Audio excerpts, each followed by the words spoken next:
Ito na yata ay pinakamalaking unlimited buffet dito sa Apalit, Pampanga. Nagsiserve lang naman ng mahigit 30 na ulam. At yung kagandahan nga sa kanila ay araw-araw nga nag-iiba nga sila ng menu. Bukod nga pala sa ulam, marami pa silang iba't ibang mga siniserve dito na tsak na magugustuhan ninyo. Hello mga ka-aesthetic! Ako'y nagbabalik para kayo ay guluhin!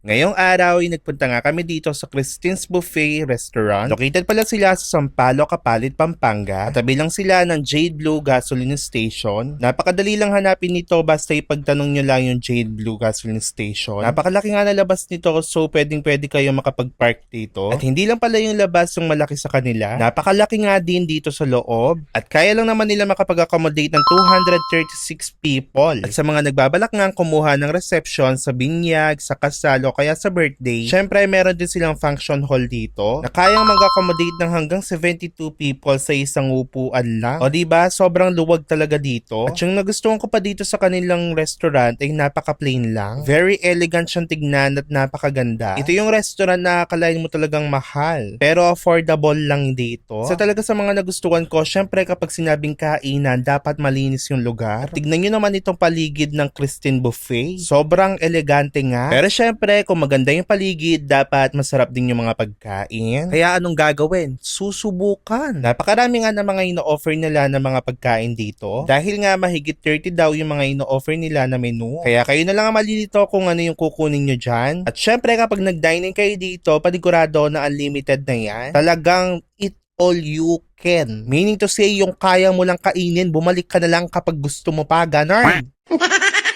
May mga ulam nga sila na hindi ako masyadong familiar sa mga pangalan. At to be honest, ngayon ko lang din talaga nakita. Heto pa, kaya pala ganon. Bongga kasi yung kanilang chef. Sa pagkakaalam ko, talagang yung chef nila ay galing pang abroad. Kaya talagang marami sila mga pagkain na ino-offer. Kadalasan ay hindi pa natin nalam. At heto pa yung pinakamaganda sa kanila. Dahil araw-araw nga ay nagpapalit sila ng menu. Yes, paiba-iba sila ng menu at hindi ulit-ulit yung mga ulam nila. Bukod nga sa mga ulam, syempre marami din silang mga gulay. At tulad nga ng mga iba't ibang uri ng salad. Ito din talaga yung isa sa mga nagustuhan ko sa kanila dahil nag-offer sila ng mga ganitong salad. At sobrang nakakasosyal talaga dito. Na para bang nagpunta ako sa tigwa 1,000 na restaurant, ganon. O syempre gusto talaga natin yung very Instagrammable at very masarap. At syempre dito sa Christine Buffet ay nuko, they got you. Kita nyo naman, kanina pa nagpa-flash yung mga pagkain sa sobrang dami. Bukod sa gulay, syempre meron din sila mga fish. At marami ka din pwede pagpilian na pwede mong pagsawsawan. Katulad ng special bagoong. Meron din sila na favorite ko na special na buro. O sabi ko na sa inyo, even sa sawsawan, marami kayong pwede pagpilian. Kayo na lang talaga ang malilito at dapat talaga alam ninyo kung ano yung tatargetin yung pagkain. Bukod pa doon, syempre hindi mawawala yung kanilang mga desserts. Meron silang mga fresh fruits kung gusto ninyo, syempre. Sa pagkakaalam ko, yung iba din dito ay talagang iniiba-iba nila. Meron silang mga coffee jelly, may atsara,